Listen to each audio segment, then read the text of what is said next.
एक डोज जो है वो आज प्राइम मिनिस्टर नरेंद्र मोदी ने भी दी है। उन्होंने ऐसे लोगों से आपको सुरक्षा कवच बना के रखना है, कैसे लोगों से रखना है वो समझाया। तो थोड़ा उस पर बात करता हूं, पॉलिटिकल साइंस की क्लास शुरू करते हैं।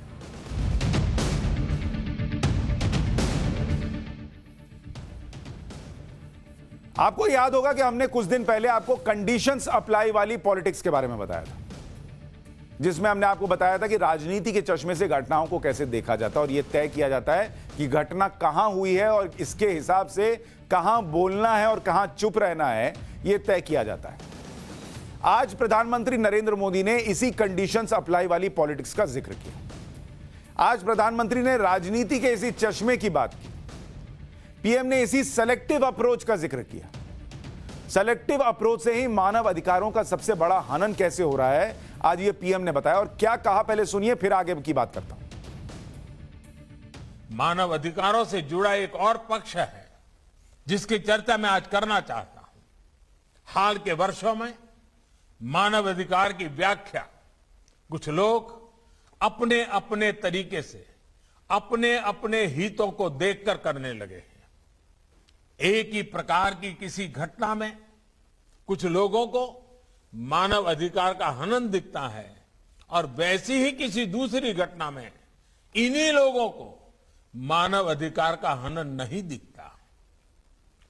इस प्रकार की मानसिकता भी मानव अधिकार को बहुत ज्यादा नुकसान पहुंचाती है। मानव अधिकार का बहुत ज्यादा हनन तब होता है जब उसे राजनीतिक रंग से देखा जाता है, राजनीतिक चश्मे से देखा जाता है, राजनीतिक नफा नुकसान के तराजू से तोला जाता है। इस तरह का सिलेक्टिव व्यवहार लोकतंत्र के लिए भी उतना ही नुकसानदायक है। हम देखते हैं कि ऐसे ही सिलेक्टिव व्यवहार करते हुए कुछ लोग मानव अधिकारों के हनन के नाम पर देश की छवि को भी नुकसान पहुंचाने का प्रयास करते हैं। ऐसे लोगों से भी देश को सतर्क रहना है। प्रधानमंत्री कह रहे थे ऐसे लोगों से देश को सतर्क रहना है। ऐसे कैसे, कौन से लोग, आज आपको थोड़ा यह समझाता हूं। क्योंकि मानवाधिकार के नाम पर कुकुरमुत्ते की तरह जो संस्थाएं खड़ी हो गई हैं और उनका बड़ा सेलेक्टिव अप्रोच है नेताओं का, पत्रकारों का, समाज सेवियों का, वो बड़ा खतरनाक है। सबसे ज्यादा किसके लिए? मानवाधिकार के लिए। प्रधानमंत्री ह्यूमन राइट्स कमीशन के स्थापना दिवस पर बोल रहे थे और उन्होंने जो बातें कही हैं उस पर हमने कुछ दिन पहले आपको बताया कि कैसे जब लोग पीड़ित के लिए आवाज उठाने के लिए निकलते हैं, पीएम जिस सेलेक्टिव अप्रोच की बात कर रहे थे कि कैसे कुछ को चुना जाता है मदद के लिए और कुछ को छोड़ दिया जाता है, सेलेक्टिव अप्रोच। ये सेलेक्टिव अप्रोच क्या है, कौन करते हैं, सब आपको आज समझाता हूं। पीड़ित की मदद करने के लिए, आवाज उठाने के लिए शर्तें हैं कि राज्य कौन सा है। भाई ये तय करना होगा, कांग्रेस शासित राज्य है, बीजेपी शासित राज्य है, सरकार किसकी है, अपने दोस्त की है, अपने दुश्मन की है, वो देखना पड़ता है कि कहीं उसके साथ आगे मंच पर खड़े होकर हाथ मिलाकर फोटो तो नहीं खिंचवानी है। इसके अलावा जिसके साथ अत्याचार हुआ है, जिस पर, उसकी जाति क्या है, वो काम आ सकता है कि नहीं आ सकता है। इसमें वोट का कितना फायदा है, ये सारा कैलकुलेशन होता है कि वोट का फायदा कितना है और चुनाव की टाइमिंग है या नहीं, मतलब टाइमिंग क्या है, अभी बोलने का कोई फायदा है या नहीं है। ये सारी चीजें, ये टिक बॉक्स होता है यहां पे, जैसे आप भरते नहीं हैं, इसके आगे लगाइए, क्रॉस कीजिए, या इसके आगे जो है आप टिक लगाइए, टिक लगाया, क्रॉस किया, टिक लगाया, क्रॉस किया और फिर क्रॉस कर दिया तो खत्म। ये सारा सिलेक्शन होता है, ये हमने आपको बताया था, यही आज पीएम मोदी कह रहे थे। पीड़ित पॉलिटिक्स, न्याय की लड़ाई जो है वो कंडीशंस अप्लाई वाली है, जैसे ऐसे स्टार बना रहता है ना, कंडीशंस अप्लाई, वैसी वाली पॉलिटिक्स है। और इसका उदाहरण आपको बताता हूं, सेलेक्टिव अप्रोच क्या है, इसको उदाहरण से समझिए।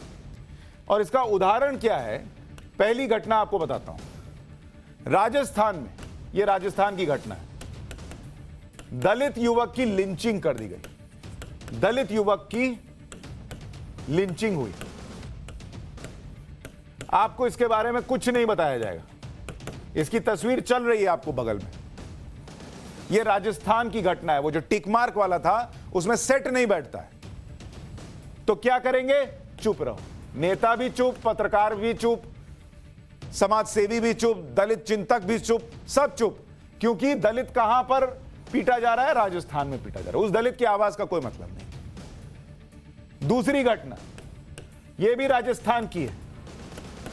यहां किसानों पर लाठीचार्ज हुआ। मैंने दिखाया था, हमने दिखाया था नव भारत पर, उसके अलावा किसी ने नहीं दिखाया। उसका वीडियो अभी चला दिया, देखिएगा। किसानों पर लाठीचार्ज, विजुअल चल रहा है बगल में।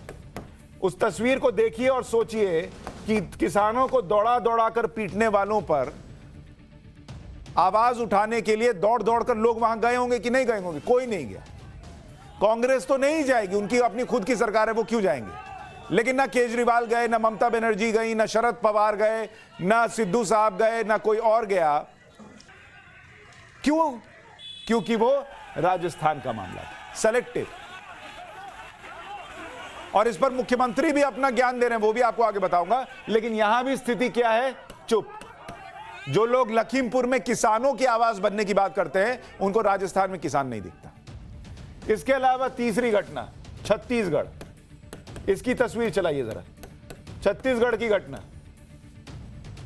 यहां भी कुछ दिन पहले सांप्रदायिक हिंसा हुई, तनाव बना हुआ है, कुछ गिरफ्तारियां हुई हैं, सब कुछ हुआ है, लेकिन सांप्रदायिक हिंसा हुई। और इसके मुख्यमंत्री कहां बैठे थे? उत्तर प्रदेश में जाकर वहां पर चर्चा कर रहे थे। लेकिन इस मामले में चुप्पी, कोई नहीं बोलेगा। क्यों? छत्तीसगढ़ की घटना है। कोई ममता बनर्जी को फर्क नहीं पड़ता कि छत्तीसगढ़ में क्या हो रहा है, किसी शिवसेना को, किसी एनसीपी को फर्क नहीं पड़ता कि छत्तीसगढ़ में क्या हो रहा है। क्यों? क्योंकि उनको सूट नहीं करता फोटो खिंचवानी हाथ पकड़ के। चौथा, बंगाल। बंगाल की घटना में आपको बताने के लिए तो कुछ है ही नहीं। जो हिंसा हुई वो सबके सामने है और उसकी चर्चा भी सबके सामने है, लेकिन इसमें भी क्या अप्रोच रहा? चुप। तो अगर आप बंगाल में हैं तो आपका कोई मानवाधिकार नहीं है, आपके लिए लड़ाई लड़ने कोई नहीं आएगा। इसके अलावा पांचवा, कश्मीर। कश्मीर में अगर आप टेररिस्ट हैं तो लोग ढूंढ ढूंढ के निकाल देंगे कि आपके पिताजी वहां मास्टर साहब थे क्या, आप कभी सड़क पर जा रहे थे, बच्चे थे, तो आपको किसी पुलिस वाले ने, किसी सेना वाले ने थप्पड़ मारा था क्या? मतलब अगर आप टेररिस्ट हैं तो आपका पिछला खंगाल देंगे कि कैसे आपके कोमल हृदय को एक टेररिस्ट में तब्दील कर दिया गया।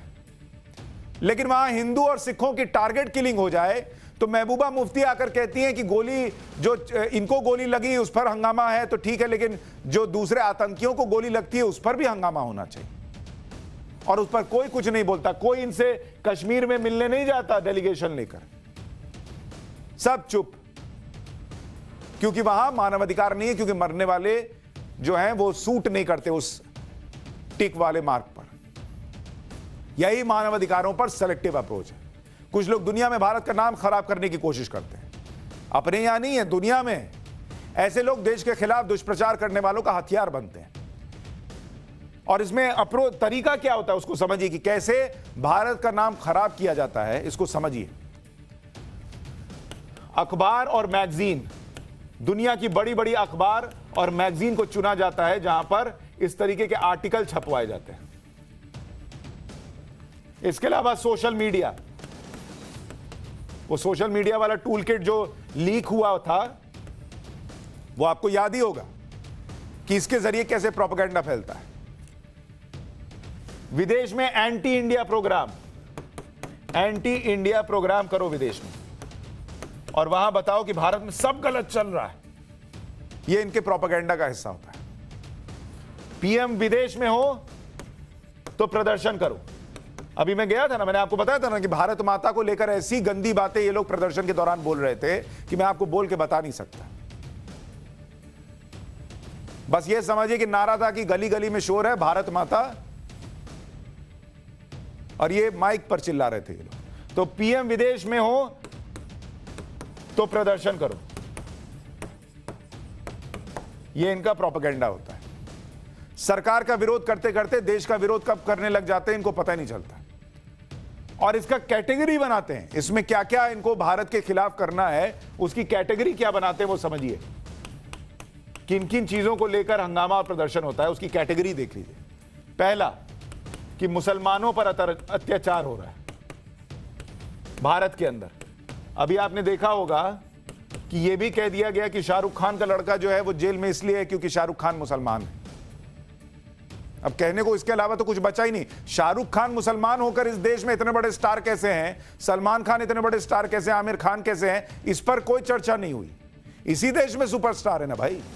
लेकिन लड़का जेल चला गया तो कह दिया गया कि अरे ये तो खान नाम में लगा था इसलिए जेल में। ये दुष्प्रचार की कैटेगरी आपको बता रहा हूं, दुष्प्रचार की।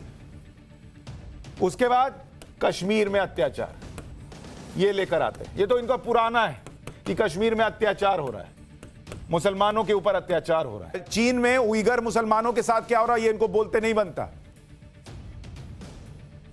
OIC, organisation of Islamic countries, उसमें कश्मीर कश्मीर ये लोग चिल्लाते हैं, लेकिन उइगर मुसलमान पे बोलते आवाज नहीं निकलती मुझसे क्योंकि वहां चीन है।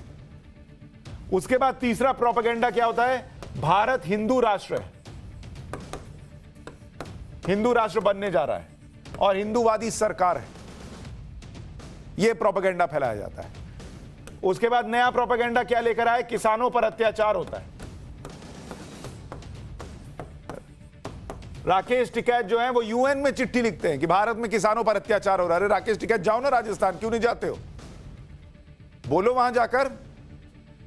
पंजाब में कॉन्ट्रैक्ट फार्मिंग करने पर किसान को जेल हो सकती है अगर वो शर्तें पूरी ना करे, लेकिन राकेश टिकैत से शो में पूछता रह गया कि बोलिए पंजाब में कांग्रेस के खिलाफ वोट मांगेंगे कि नहीं, नहीं बोल पाए। UN में चिट्ठी लिख रहे हैं। असहनशीलता, इंटॉलरेंस बहुत सुने हैं आप, आजकल इसको छोड़ दिए ये लोग क्योंकि खुद ही असहनशील इतने दिख जाते हैं कि इनको दूसरों को बोलते नहीं बनता। लिंचिंग, इसको मुद्दा बनाते हैं। अभी लखीमपुर में 4 लोगों को भीड़ ने लिंच करके मार दिया। राकेश टिकैत कहते हैं भीड़ मार दी तो हम क्या कर सकते हैं, बोलने की आजादी नहीं, हम लेकर रहेंगे आजादी। अरे इतना गाली यहां के प्रधानमंत्री को देते हो, इससे ज्यादा आजादी और क्या चाहिए। और आपको याद होगा 10 सितंबर को अमेरिका में एक ऑनलाइन कॉन्फ्रेंस हुई थी। इस कॉन्फ्रेंस को नाम दिया गया था डिसमेंटलिंग ग्लोबल हिंदुत्व, जिसका मतलब था वैश्विक हिंदुत्व को उखाड़ना। इसके जरिए दुनिया में भारत की छवि खराब करने की कोशिश हुई और इसकी तस्वीर आपको दिखाया भी था, इस पे शो भी किया था मैंने। और यह तब हुआ था कि जब PM जो है वो अमेरिका दौरे पर जाने वाले थे। अच्छा एक चीज बस करेक्ट कर दूं, राकेश टिकैत ने UN में चिट्ठी नहीं लिखी थी, कहा था कि भाई मैं लिखूंगा और UN को भी देखना चाहिए, चिट्ठी हालांकि भेजी नहीं थी। तो ये जो है मैं उसको सुधार कर दे रहा हूं। अच्छा क्या ये मानव अधिकार नहीं है, आप सोचिए। आज PM ने बड़ी अहम बातें कही, क्या ये मानव अधिकार नहीं है। देश के अंदर शौचालय, अब आप कहेंगे ये शौचालय क्या मानव अधिकार में आता है। जी हां, कभी सोचिए कि आपके पास शौचालय नहीं हो और आपको दिन भर इंतजार करना पड़ता हो कि आप अंधेरा हो और तब बाहर जाकर शौच करें, तो ये कितना बड़ा अन्याय है आपके साथ। पहले 38% आबादी के पास था जिनके पास शौचालय था पहले। अब आप सोचिए कि देश के 70 साल में 38% आबादी को शौचालय मिल पाया था और अब जो है वो करीब 100% के पास है। अब क्या ये मानवाधिकार नहीं है कि आपको शौचालय मिलना चाहिए था। 10 करोड़ शौचालय जो है वो बनाए गए। रसोई गैस, अब आप सोचिए जब आपके घर में हर तरफ धुआं धुआं हो, आपने तो चिमनी लगा ली, जरा सी झांस हो जाए क्या कहते हैं, अरे जरा वो एग्जॉस्ट चलाओ।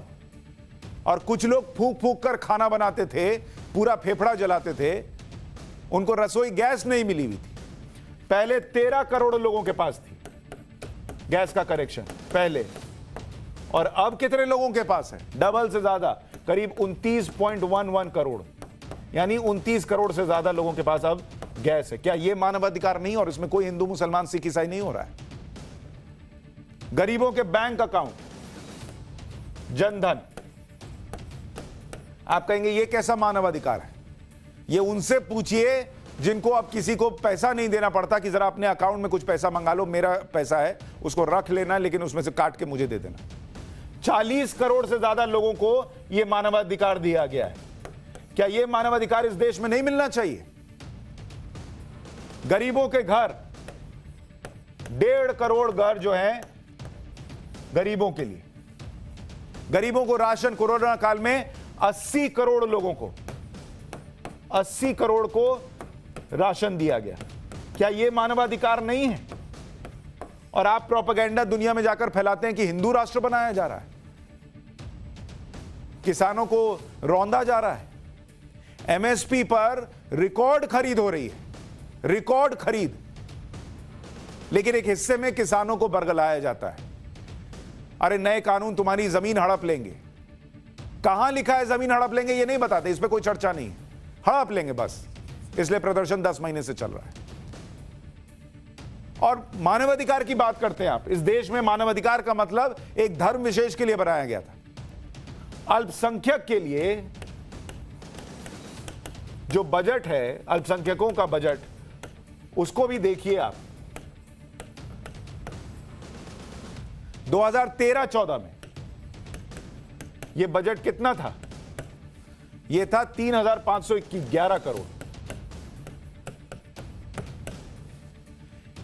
यह 2020-21 में बढ़कर कितना किया गया अल्पसंख्यकों के लिए? 5,029 करोड़। और आप प्रोपेगेंडा फैलाते हैं कि इस देश में बहुसंख्यकों की सरकार है और अल्पसंख्यकों को दबाया जा रहा है। यह दबाने का नतीजा होता है। अल्पसंख्यक स्कॉलरशिप, स्कॉलरशिप देखिए, 2014 से पहले कितने छात्रों को मिलता था? करीब 2 करोड़ 94 लाख छात्र, इतने लोगों को मिलता था। और अब 2014 के बाद कितने लोगों को मिलता है? करीब 4 करोड़ 60 लाख।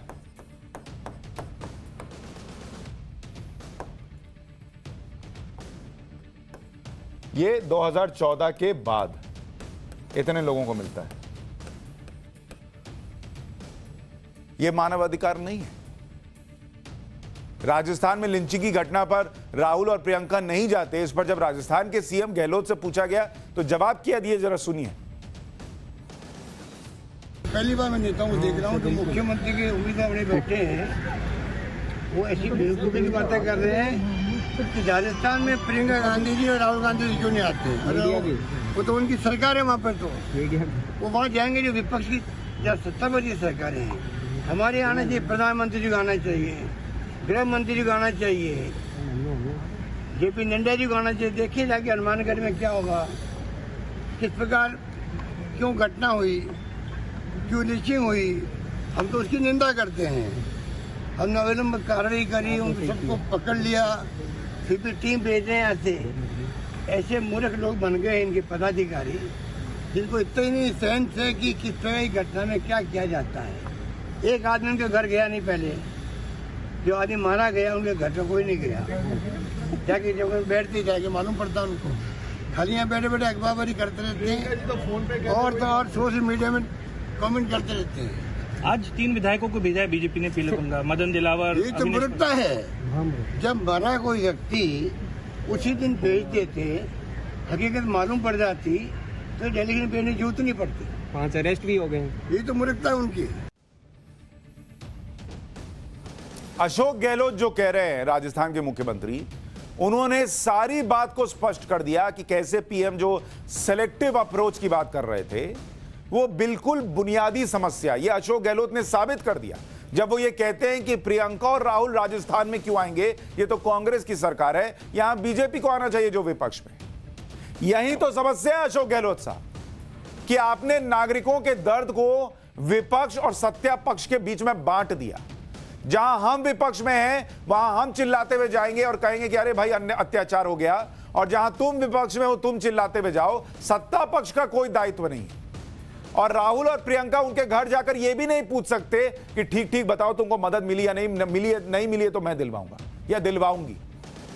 यही तो कह रहे थे कि यही इस देश में हो रहा है और बड़ा खतरनाक है। एक छोटा सा ब्रेक ले रहा हूं, ब्रेक के बाद एक और जरूरी क्लास लेकर लौट रहा हूं।